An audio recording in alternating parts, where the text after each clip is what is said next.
नमस्कार दोस्तों। आज हम एक बहुत गहरे लेकिन बहुत जरूरी विषय पर बात करने वाले हैं। क्या संस्था आधारित भक्ति खतरनाक हो सकती है और आज के समय में लोग किसी को अवतार क्यों मान लेते हैं? यह वीडियो किसी भी धर्म, व्यक्ति या संस्था के विरोध में नहीं है। यह वीडियो केवल सत्य, विवेक और समझ के लिए है। तो आइए बिना डर और बिना पक्षपात के इस विषय को समझते हैं। क्या संस्था आधारित भक्ति खतरनाक हो सकती है? सीधा उत्तर है हाँ, हो सकती है, लेकिन हमेशा नहीं। समस्या संस्था में नहीं होती। समस्या तब शुरू होती है जब संस्था भगवान से ऊपर हो जाती है। जब भक्ति भगवान की जगह संस्था पर टिक जाती है, तब खतरे की शुरुआत होती है। पहला खतरा, विवेक का लोप। जब भक्त यह सोचने लगे कि जो संस्था कहे वही अंतिम सत्य है और अगर प्रश्न पूछना पाप बन जाए तो समझ लीजिए भक्ति नहीं, अंधभक्ति शुरू हो चुकी है। धर्म में प्रश्न करना अपराध नहीं है। उपनिषद कहते हैं सत्य को स्वयं जानो। जहाँ प्रश्न पूछने की अनुमति नहीं, वहाँ थोड़ा सा सावधान हो जाना चाहिए हमें। दूसरा खतरा है शोषण की संभावना। जब संस्था भगवान का प्रतिनिधि बनकर आपसे समय, धन और भावनाएं सब कुछ जबरदस्ती मांगने लगे, तो आप सोचें कि यह तो भगवान के नाम पर है और देना ही पड़ेगा। तो यहाँ संतुलन टूट सकता है। इतिहास गवाह है, हर धर्म में, हर युग में संस्था के नाम पर लोगों पर शोषण हुआ है। दोस्तों, समस्या धर्म में नहीं, समस्या नियंत्रण में है। तीसरा खतरा है अन्य मार्गों से या संस्थाओं से घृणा।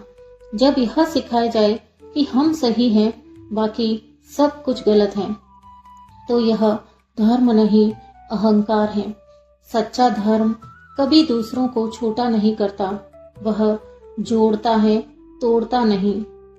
चौथा खतरा है भगवान को सीमित कर देना। जब ईश्वर को एक व्यक्ति, एक संस्था या एक इमारत तक सीमित कर दिया जाए, तो ईश्वर की अनंतता समाप्त हो जाती है। ईश्वर को किसी ब्रांड में नहीं बांधा जा सकता।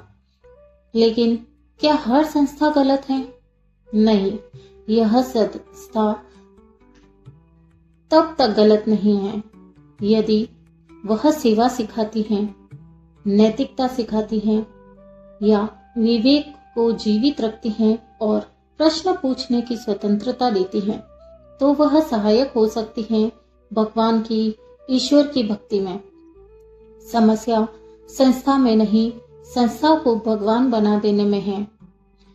आज के समय में अवतार मानने का मनोविज्ञान क्या है? दोस्तों, अब हम इंसान के मन को समझेंगे। आज लोग किसी को भी अवतार मान लेते हैं, लेकिन इसका पहला कारण क्या है? पहला कारण है असुरक्षा का युग। आज जीवन बहुत तेज गति से चल रहा है, तनाव ज्यादा बढ़ रहा है और रिश्ते कमजोर हो रहे हैं। इंसान भीतर से खुद को असुरक्षित महसूस करता है। उसे लगता है कोई तो ऐसा हो जो हमें संभाल ले। अवतार एक मानसिक सहारा बन जाता है। दूसरा कारण है सरल उत्तर की चाह। शास्त्र बहुत जटिल है और साधना उससे भी ज्यादा कठिन है, लेकिन अगर कोई कह दे बस मुझे मान लो, मुक्ति मिल जाएगी, तो मन को बहुत राहत मिलती है। इंसान हमेशा आसान रास्ता चुनना चाहता है। अब इसका तीसरा कारण है करिश्माई व्यक्तित्व। जब कोई व्यक्ति शांत चेहरा, आत्मविश्वास, कठोर अनुशासन और प्रभावशाली वाणी रखता है, तो मन सोचता है कि यह कोई साधारण व्यक्ति तो हो नहीं सकता। यहीं से दैवीकरण शुरू हो जाता है। और चौथा कारण है भीड़ का प्रभाव। जब लाखों लोग किसी को भगवान मानते हैं तो एक अकेला व्यक्ति यह सोच लेता है कि इतने लोग गलत कैसे हो सकते हैं। यह एक मनोवैज्ञानिक दबाव होता है। भीड़ हमेशा सत्य का प्रमाण नहीं होती। फिर है पीड़ा में चमत्कार की चाह। जब इंसान दुख में होता है तो वह तर्क नहीं चाहता, वह चमत्कार चाहता है। और चमत्कार सबसे आसानी से अवतार की अवधारणा में दिख जाता है। संस्था आधारित भक्ति तब खतरनाक है जब वह विवेक छीन ले, प्रश्न रोक दे, निर्भरता पैदा कर दे। और वही भक्ति पवित्र है जो आत्म बल दे, करुणा बढ़ाए और सोचने की स्वतंत्रता दे। दोस्तों, हमेशा याद रखिए, जहां भगवान तक पहुंचने का रास्ता केवल एक संस्था तय करे, वहां सावधान हो जाना चाहिए। भक्ति रखिए लेकिन विवेक भी रखिए, श्रद्धा रखिए लेकिन सोचने की शक्ति मत खोइए। सच्चा धर्म आपको स्वतंत्र बनाता है, गुलाम नहीं।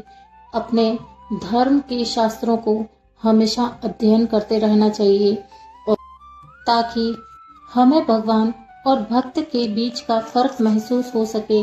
और हमें सिर्फ संस्थाओं से नहीं बंद कर रहना चाहिए। जो लोग संस्था चलाते हैं, जिसके नाम से शुरू करते हैं, वह आखिर में अंत में उस नाम को हटाकर स्वयं भगवान बन जाते हैं। उनके मंदिर स्थापित हो जाते हैं और भगवान का वहां से नामो निशान हट जाता है। तो दोस्तों, अगर आपने यह वीडियो यहाँ तक देख ही लिया है तो कमेंट में ऐसी कोई संस्था का नाम जरूर लिखें जिसके बारे में आप सुनना या बात करना पसंद करेंगे। अगली वीडियो हम उसी संस्था के बारे में लेकर आएंगे। धन्यवाद।